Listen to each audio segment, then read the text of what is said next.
જો તમારા ઘરમાં પણ કંટોલાનું શાક બનતું હોય તો એકવાર આ વિડીયો ખાસ જોજો। જય શ્રી કૃષ્ણ મિત્રો। અમુક ટિપ્સ ખૂબ જ નાની હોય છે પરંતુ આપણા ઘરના કામને ખૂબ જ સરળ બનાવી દે છે। તો આજે હું તમારી સાથે અમુક એવી જ ટિપ્સ શેર કરવાની છું, તો વિડીયોને સ્કીપ કર્યા વગર એન્ડ સુધી જોજો, કારણ કે બધી ટિપ ખૂબ જ કામની છે। તો ચાલો જોઈએ સૌથી પહેલો આઈડિયા। ઘણીવાર કેવું થાય કે આપણે કોઈ મોટા વાસણની અંદર કોઈ પણ વસ્તુ ગાળવી હોય, જેમ કે દૂધ ગાળવું હોય, છાશ ગાળવી હોય અથવા તો કોઈ બીજી વસ્તુ ગાળવી હોય, તો એના માટે જ્યારે આપણે ગળણીનો ઉપયોગ કરીએ છીએ ત્યારે મોટા વાસણની અંદર ગળણી છે એ રહેતી નથી અને ગળણી પડી જાય છે। તો એના માટે શું કરવાનું છે, તમારે કોઈ પણ સ્ટીલનો અથવા લાકડાનો કોઈ પણ તમારી પાસે આ રીતનો લાંબો જે ચમચો હોય એ લઈ લેવાનો અને આ રીતના એને સેન્ટરમાં મૂકી અને ત્યારબાદ ગળણી મૂકવાની। આ રીતે તમે મૂકશો તો ગળણી બિલકુલ પણ પડશે નહીં। ત્યારબાદ જોઈએ નેક્સ્ટ આઈડિયા। પનીર આપણે જ્યારે ઘરની અંદર બનાવીએ ત્યારે શું થાય કે એક જ દિવસની અંદર પનીર છે એ હાર્ડ થઈ જતું હોય છે અને પનીર ખરાબ થવા લાગે છે। તો એને લાંબા સમય સુધી જો તમારે સારું રાખવું હોય, ફ્રેશ રાખવું હોય, તો એક સિમ્પલ ટ્રીક તમારે કરવાની છે। તો એના માટે એક નાનું આ રીતનું કોઈ પણ કન્ટેનર લઈ લેવાનું છે। જેટલું પનીર હોય એ પ્રમાણે તમે અહીંયા કન્ટેનર લઈ શકો છો અને એની અંદર આપણે ઉમેરી દેવાનું છે 1 ગ્લાસ જેટલું પાણી, એટલે કે પનીર ડૂબે એટલું આપણે પાણીની અંદર ઉમેરી દઈશું અને ત્યારબાદ ઢાંકણને બંધ કરી દેવાનું છે। હવે તમે જો આને ફ્રીજની અંદર સ્ટોર કરશો તો આ પનીર છે એ 8 દિવસ સુધી ખરાબ નહીં થાય। તો એકવાર આ ટ્રીક ટ્રાય કરીને જરૂર જોજો। ત્યારબાદ જોઈએ નેક્સ્ટ આઈડિયા।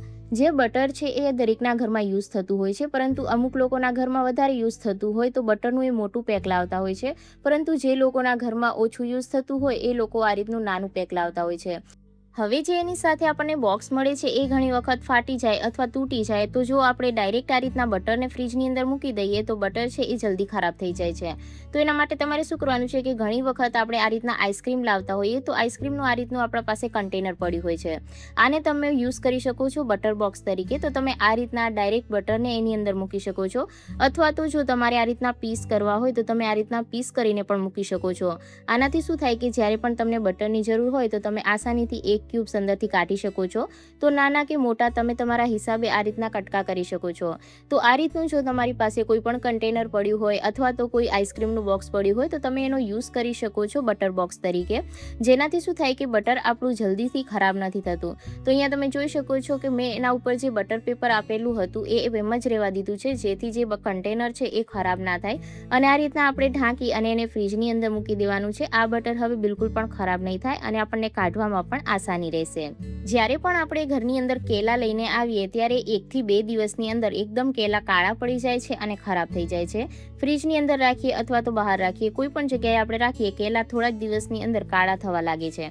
તો કેલાને જો તમારે લાંબા સમય સુધી ફ્રેશ રાખવા હોય અને કાળા ના પડે એવું કરવું હોય તો એક સિમ્પલ ટ્રીક છે જે ઘણા લોકોને ખબર હશે અને શાયદ ઘણા લોકોને નહીં પણ ખબર હોય। તો જે લોકોને નહીં ખબર હોય એ લોકો માટે આ ટ્રીક ખૂબ જ ઉપયોગી છે। તો તમારે શું કરવાનું છે કે જે આપણે રોટલી અથવા તો કોઈ પણ વસ્તુને ગરમ રાખવા માટે એલ્યુમિનિયમ ફોઇલ પેપરનો યુઝ કરીએ છીએ, એ ફોઇલ પેપરનો તમારે એક ટુકડો લઈ લેવાનો છે અને જે કેલાનો ઉપરનો ભાગ છે, જે ડંઠલનો ભાગ કહેવાય, ત્યાં આપણે આ રીતના એને એકદમ સારી રીતે રેપ કરી દેવાનું છે, જેના કારણે શું થાય કે એ હવાના સંપર્કમાં નહીં આવે। જ્યારે ઉપરનો જેનો ડંઠલનો ભાગ છે એ હવાના સંપર્કમાં આવે ત્યારે કેલા જલ્દી કાળા થઈ જાય છે। તો આ રીતના જો તમે કેલાને રાખશો ને તો કેલા જલ્દીથી કાળા નહીં પડે। ચાલો ત્યારબાદ જોઈએ નેક્સ્ટ આઈડિયા। ચોમાસાની સિઝન આવે એટલે આ સબ્જી લગભગ દરેકના ઘરમાં બનતી હોય છે અને ખાસ કરીને સાતમના દિવસે આ સબ્જી ખૂબ જ વધારે ખાવામાં આવતી હોય છે। આને કંટોલા પણ કહેવામાં આવે છે અને ઘણી જગ્યાએ આને કંકોડા પણ કહેવાય છે। તમારે ત્યાં આ સબ્જીને શું કહેવામાં આવે છે એ મને કોમેન્ટ કરીને જરૂરથી જણાવજો। આ જે સબ્જી હોય છે એનો ઉપરનો જે ભાગ છે એ કાંટાવાળો હોય છે, જેને આપણે ચાકુની મદદથી કાઢવો પડે છે અને આની એકદમ છાલ નથી ઉતારવાની હોતી, ખાલી આ રીતના આપણે ચાકુની મદદથી એનો જે કાંટાવાળો ભાગ છે એને કાઢવાનો હોય છે। પરંતુ આ કામ કરવામાં ખૂબ જ વધારે સમય જાય છે અને ખાસ કરીને જે લોકોની ફેમિલી મોટી હોય, ઘણા લોકો માટે આ શાક બનાવવાનું હોય, ત્યારે આ કામમાં આપણા કલાકો નીકળી જતા હોય છે। અને જો તમે આ રીતના ચાકુની મદદથી પૂરી છાલ કાઢી નાખો તો એના પોષક તત્વો ઘણા નીકળી જતા હોય છે અને એ સબ્જી ટેસ્ટમાં વધારે સારી પણ નથી લાગતી। તો જો એકદમ આસાન એવી ટ્રીક છે, પરંતુ આ તમારું કલાકોનું કામ મિનિટોમાં થઈ જશે। તમારે શું કરવાનું છે, ચાકુની જગ્યા પર જે આપણે બટેકાની છાલ કાઢવા માટે પીલરનો યુઝ કરીએ ને એનો ઉપયોગ કરવાનો છે। ખૂબ જ સરળતાથી એકદમ આસાનીથી જે છાલ હશે એ નીકળી જશે અને છાલ પણ અહીંયા તમે જોઈ શકો છો કેટલી પતલી નીકળી રહી છે, એટલે ઉપરનો જે ખાલી કાંટાવાળો ભાગ છે એ જ નીકળશે અને જે કંકોડાની સબ્જી છે એ તમારે બનાવવા માટે ખૂબ જ આસાની થઈ જશે. તો ફ્રેન્ડ્સ, આ આઈડિયા તમને કેવો લાગ્યો કોમેન્ટ કરીને જરૂરથી જણાવજો અને તમારે ત્યાં સાતમ માટે આ સબ્જી બને છે કે નહીં એ પણ મને કોમેન્ટ કરીને જરૂરથી જણાવજો. કંટોલાની અંદર ખૂબ જ સારા એવા પોષક તત્વો હોય છે જે આપણી હેલ્થ માટે, આપણા સ્વાસ્થ્ય માટે ખૂબ જ સારા હોય છે. તો દરેકે આ ચોમાસાની ઋતુમાં આ સબ્જી જરૂરથી ખાવી જોઈએ. પરંતુ જો તમને છાલ કાઢવામાં વધારે સમય લાગતો હોય એના કારણે તમે આ સબ્જી ના બનાવતા હોય તો એકવાર આ ટ્રીકને ટ્રાય કરીને જરૂરથી જોજો.